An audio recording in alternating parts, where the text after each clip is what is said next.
ونعوذ بالله من شرور أنفسنا من يهده الله فلا مضل له ومن يضلله فلا هادي له وأشهد أن لا إله إلا الله وحده لا شريك له وأشهد أن سيدنا وسندنا ومولانا محمدا عبده ورسوله أما بعد فأعوذ بالله من الشيطان الرجيم بسم الله الرحمن الرحيم فليحذر الذين يخالفون عن أمره أن تصيبهم فتنة أو يصيبهم فعذاب أليم فليحذر الذين يخالفون عن أمره أن تصيبهم فتنة أو يصيبهم عذاب أليم صدق الله العظيم وصدق رسوله النبي الكريم ونحن على ذلك لمن الشاهدين والشاكرين والحمد لله رب العالمين. میرے واجب الاحترام قابل صد احترام دوستوں ساتھی بزرگوں،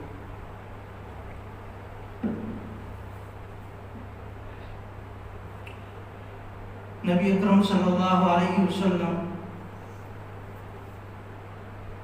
اکثر اس دعا کا اہتمام فرمایا کرتے تھے کہ یا اللہ مجھے دین کے معاملات میں ثابت قدمی اور اصلاح کے ساتھ گزارنے کی توفیق عطا فرما اور میری دنیا درست فرما دے تاکہ میں معاشی اعتبار سے بہتر ہو سکوں اور میری آخرت اچھی کر دے تاکہ میں تیرے سارے انعامات کا حقدار بن سکوں. اس طرح دعا فرمایا کرتے تھے.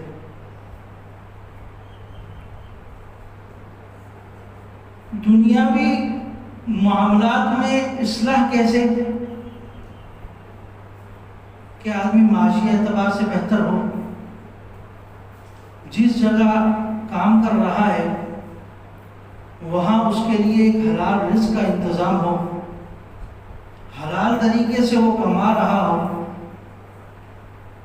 اور خیانت یا کوئی ایسا کام نہ کر رہا ہو جس کی وجہ سے اس کے رزق کے اندر کمی ہو جائے یا برکت اٹھ جائے یا اللہ کی ناراضگی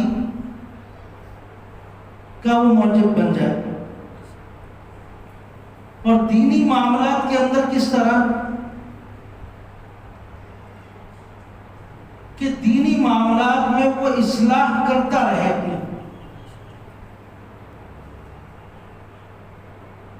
نماز پڑھ رہا ہے تو اس کو فکر ہو اس نماز کے اندر زیادتی ہونی چاہیے.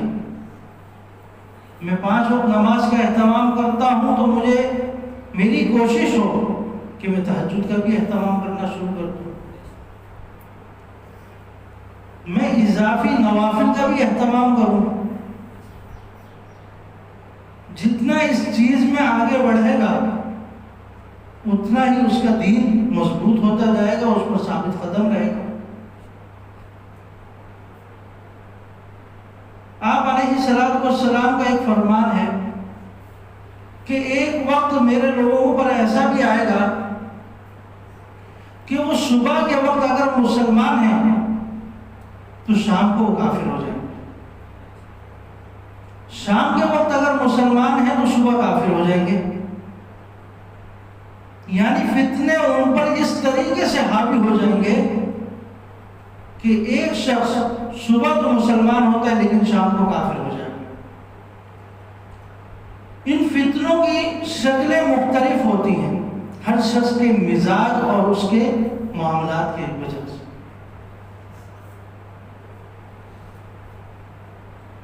دینی اعتبار سے اپنی اصلاح کیسے کرنی ہے؟ اگر مجھ سے کوئی گناہ ہو جائے تو میں دیکھوں گا کہ یہ گناہ کیسے ہوا. جب میں توبہ کے لیے اللہ کے حضور حاضر ہو گیا ہوں تو صرف مجھے الفاظ تک اپنے اس معاملے کو ختم نہیں کر دینا کہ اللہ کے حضور ہاتھ اٹھائے اور توبہ کی اور گمان یہ کر لیا کہ اللہ نے معاف کر دیا اور اس کے بعد دوبارہ اپنے معاملات میں لگ گئے. بلکہ یہ دیکھنا ہے کہ اس گناہ تک میں گیا کیسے. اب اپنی جانچ پڑتال کریں، اپنے آپ کو ٹٹولے کہ فلاں گناہ میں نے کیا تھا، اس کا سبب کیسے بنا. کیا کسی کے ساتھ دوستی کی وجہ سے ہوا، یا میرے ذاتی شہوات کی وجہ سے ہوا، یا میرے کسی جگہ کام کرنے کی وجہ سے ہوا کہ میں وہاں کام کرتا تھا، وہاں کا ماحول ایسا تھا، یا میری گیدرنگ جن کے ساتھ تھی ان کا مزاج ایسا تھا تو میرا بھی وہی بنتا جا رہا ہے. اس کو چھوڑنا تو ہے لیکن اس کی کوئی علت بھی تلاش کرنی ہے تاکہ اس کی گہرائی تک جا کر اس سے بچا جا سکے. یہ دینی اعتبار سے اصلاح ہوتی ہے کہ جو گناہ مجھ سے ہو گیا، میں نے کوئی زنا کر لیا، اب میں توبہ کر رہا ہوں. اب یہ دیکھنا ہے کہ وہاں تک میں پہنچا کیسے. آیا میرا موبائل مجھے وہاں تک لے کر گیا، یا جس جگہ میں کام کرتا ہوں اس کی وجہ سے ہوا، یا میں شادی نہیں کر سکا جس کی وجہ سے مجھے شہوت ہوتی ہے، اس وجہ سے ہو. تو وہ علت تلاش کر کے اس کو پورا کرنے کی پہلے ضرورت ہے، ورنہ وہ گناہ دوبارہ ہو جائے. کیونکہ جس کی وجہ سے وہ گناہ ہوا تھا وہ آپ نے حل نہیں کیا تو دوبارہ آپ اس پر جائیں گے، پھر دوبارہ دنیا میں لگ کر وہ چیز بھول جائیں گے. میں اگر سودی معاملات میں لگا ہوا ہوں تو وہاں تک مجھے کون لے کر گیا؟ وہ کون سے معاملات ہیں جس تک میں وہاں پہنچا؟ وہ کون سا دوست ہے جس نے میری رائے ہموار کی، ان سے جدائی کر لی.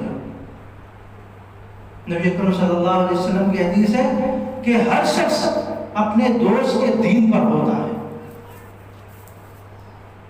جو اس کا دوست کر رہا ہے، جس کے ساتھ وہ رہتا ہے، اگر یہ نہیں کر رہا تو ایک وقت آئے گا کہ یہ بھی کر لے گا، کیونکہ ہر وقت اس کے ساتھ ہے نا، اس کے مزاج میں اس کے ساتھ شامل رہے گا. جو شامل رہے گا تو اسی طرح کے معاملات پھر ہوں گے. اس وجہ سے کہا گیا کہ اپنے دوست کے دین پر ہوتا ہے. کسی کے مزاج کو دیکھنا ہے، کسی کی نیکی اور برائی کو دیکھنا ہے تو اس کے دوستوں کو دیکھ لو، اس کے اندر بھی وہی چیزیں ہوں گی جو اس کے دوستوں میں. اس وجہ سے کہا جاتا ہے کہ بچوں کو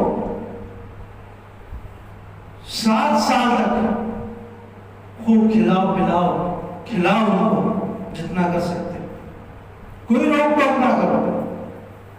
ابھی ان کے ذہنی اعتبار سے بڑھنے کی عمر ہے. اسی وجہ سے شریعت کے اندر اس وقت تک کسی چیز کا پابند بھی نہیں بنایا جاتا. اس کو نماز اس پر فرض نہیں ہوتی، کوئی حکم اس پر لاگو نہیں ہوتا کہ یہ وقت اس کی بڑھوتری کا ہے. اور 7 سال کے بعد اس کو ایسے رکھو جیسے جو غلام ہوتا ہے، یعنی 7 سال سے لے کر 14 سال تک، اگلے 7 سال اس طریقے سے رکھو جیسے غلام ہوتا ہے. غلام اپنی مرضی سے کچھ نہیں کر سکتا جب تک اس کا آقا اسے منع کرے.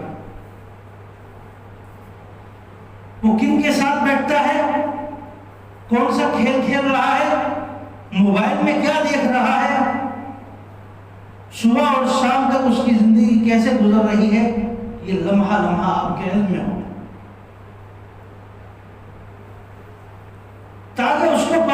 ہے کہ میرے اوپر کوئی میری نگرانی کرنے والا ہے، میں بالکل آزاد نہیں ہوں۔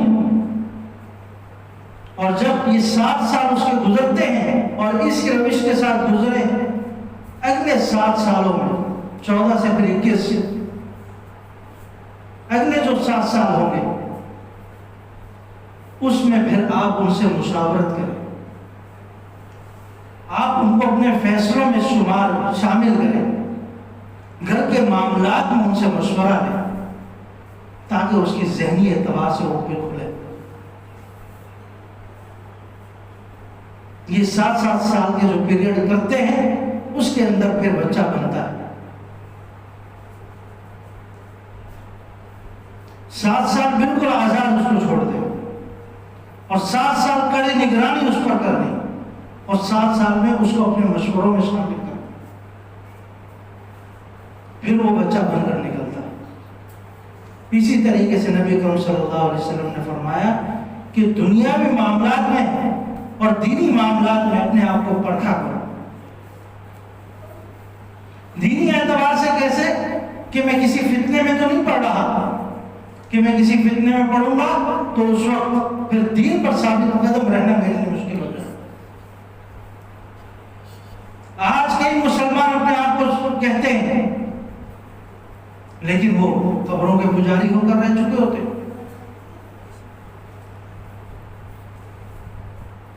غیر اللہ سے مانگ رہے ہوتے ہیں، اور اپنے آپ کو مسلمان بھی سمجھتے ہیں۔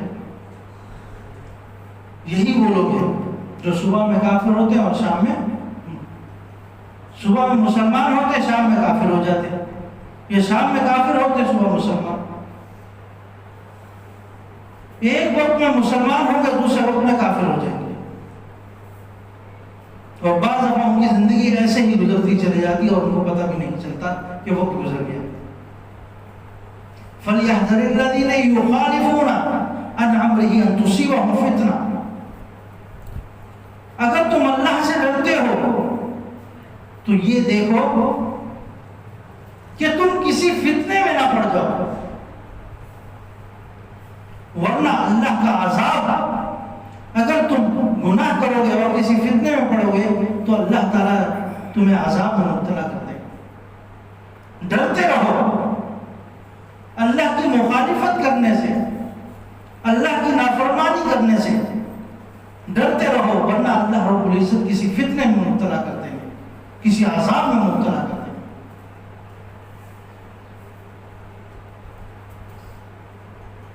ہر شخص جب روزانہ کے اعتبار سے اپنے آپ کو پرکھے گا، دیکھے گا آیا میں نماز کی پابندی کر رہا ہوں یا نہیں۔ یہ فتنے میں اس وقت آدمی پڑتا ہے جب اللہ سے دور ہوتا جاتا ہے۔ روزانہ 5 وقت جب مسجد میں حاضر ہوگا، اللہ کو اپنے سامنے دیکھتا رہے گا، تو اللہ کا ڈر بھی اس کے اوپر غالب رہے گا۔ جہاں اللہ کو بھولتا ہے وہاں پھر فتنوں میں پڑنا شروع کر دیتا ہے، پھر گناہوں میں پڑنا شروع کر دیتا ہے، پھر وہ ایک دلدل کے اندر دستا جاتا ہے، پھر وہاں سے نکلنا مشکل ہو جاتا ہے۔ تو اللہ تعالیٰ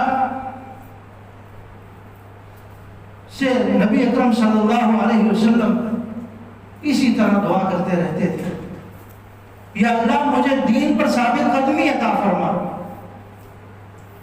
اور دنیاوی معاملات میں مجھے کسی قسم کی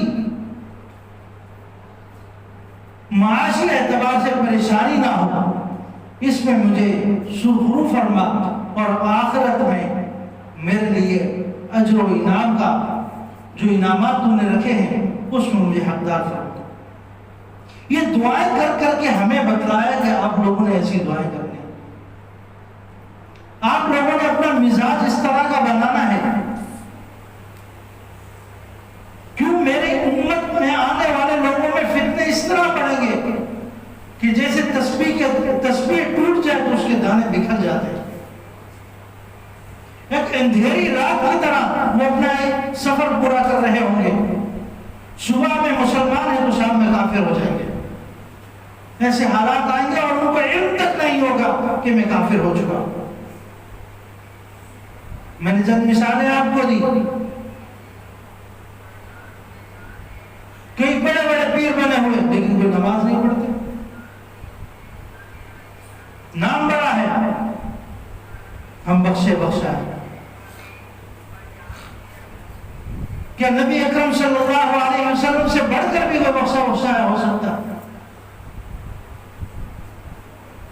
آپ دو صحابہ کے کندھوں پر سہارا لے کر مسجد کی طرف آ رہے ہیں. صحابی کہتے ہیں کہ میں نے آپ کے پیروں کو گھستے ہوئے دیکھا کہ آپ اپنا قدم نہیں رکھ سکتے. اس حالت میں مسجد میں آ کر نماز ادا کر رہے ہیں. تو میں اور آپ کہاں ہیں؟ آپ اس حالت میں بھی نماز کو نہیں چھوڑ رہے ہیں جن کے لیے اس پوری کائنات کو بنایا گیا، جن کے لیے جنت کو سجایا گیا، جن کے لیے پورے کائنات کے اندر ساتھ ہر شے ان کے لیے بنائی گئی. تو میرے عزیزوں، فتنوں سے بچنے کی کوشش کریں، اور فتنوں سے بچنے کا طریقہ یہی ہے کہ ہر وقت اللہ رب العزت کے دربار میں حاضری ہو، مسجد میں حاضری ہو، ہر وقت مستحضر رہے آپ کے ہاں، آپ کے دماغ میں ہر وقت اللہ اللہ رہے کہ مجھے کوئی دیکھنے والا ہے، میری کوئی نگرانی کرنے والا ہے، میں ہر طرف سے آزاد نہیں ہوں. میں اگر کھانا کھا رہا ہوں تو کیسا ہونا چاہیے وہ، میں اگر کسی جگہ کام کرنے کے لیے جا رہا ہوں تو وہاں پر کام کیسا ہے، میرے گھر میں کوئی آمدنی آ رہی ہے تو وہ آمدنی کیسی ہے. آپ کو ایک ایک چیز کے بارے میں فکر کرنے کی ضرورت ہے. میں نے آپ سے کہا اگر آپ سے کوئی گناہ ہوتا ہے تو آپ اس گناہ کے سبب تک جائیں کہ گناہ کیسے ہوا مجھ سے. میں نے کسی سے رشوت لی ہے تو اس رشوت کا سبب کیا بنا، میں نے کہیں جھوٹ بولا ہے تو جھوٹ کی وجہ کیا تھی. اس کو نکالے اور اس کو دور کرنے کی کوشش کریں.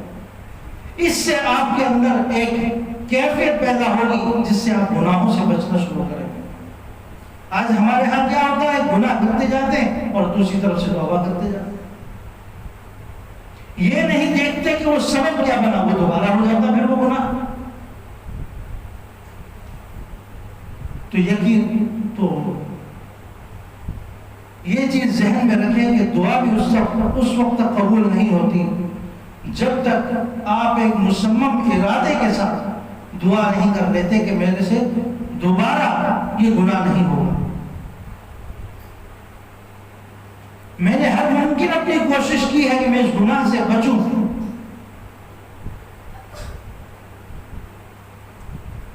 میں اگر دوستوں کے ساتھ شراب پینے میں لگ گیا ہوں تو ان سے دوستی ختم کرنے ہوگی، ورنہ ایک وقت آئے گا کہ وہ دوبارہ مجھے پلا دیں گے.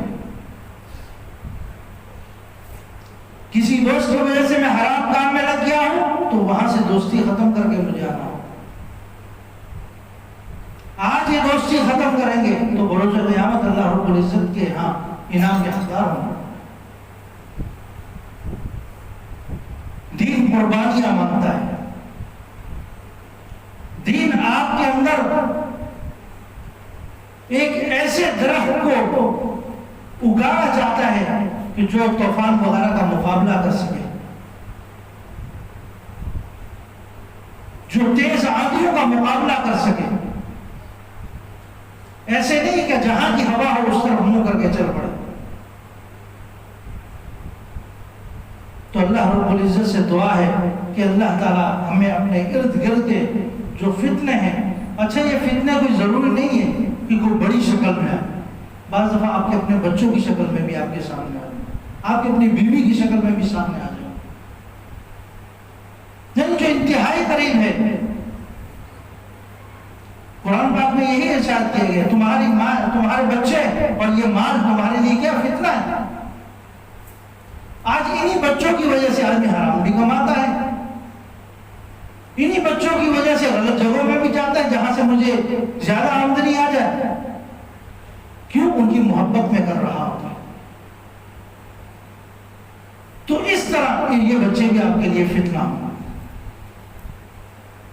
تو یہ بڑا ٹٹول کر اپنی زندگی کو چلنا ہوگا، لمحے لمحے کو دیکھنا ہوگا، کیونکہ ان فتنوں کا پتہ نہیں چلتا کہ کس وقت آدمی اس میں گرفتار ہو چکا۔ تو لمحے لمحے کو جب بار بار دیکھیں گے، اپنی زندگی کو بار بار صبح سے شام تک اس کو مستحضر رکھیں گے اپنے سامنے، روزانہ رات کو سوتے ہوئے بستر پر بیٹھ کے دیکھیں گے کہ میں نے صبح سے لے کر شام تک کیا کیا ہے، کتنے گناہ مجھ سے ہو گئے اور کتنی غلطیاں مجھ سے ہو گئی۔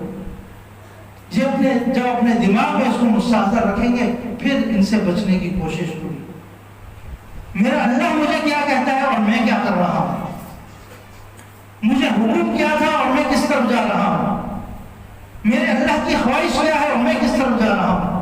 جب یہ چیزیں آدمی اپنے ذہن میں خود ٹٹولے گا، پھر اس کو پتا چلے گا میں فتنوں میں جا رہا ہوں یا ایک بہترین زندگی گزار رہا ہوں۔ تو یہ تھوڑا سا مشکل ہوتا ہے، لیکن اپنے پر کرنے پر یہ پتا چلتا ہے، اور اسی سے میرے عزیزوں جنت بنے گی، اسی سے آپ کی زندگی بنے گی، اسی سے آپ کے بچوں کی نسل اچھی ہوگی۔ ورنہ پھر یہ فتنے نسل در نسل چلنا شروع ہو جاتے ہیں اور پتہ ہی نہیں چلتا، وہ دین کا ایک حصہ بن چکے ہوتے ہیں۔ ابھی کئی لوگوں میں اسی طرح کے فتنے چل رہے ہیں۔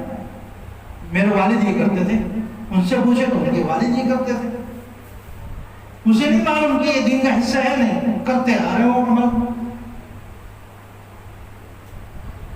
اللہ تعالیٰ عمل کی توفیق عطا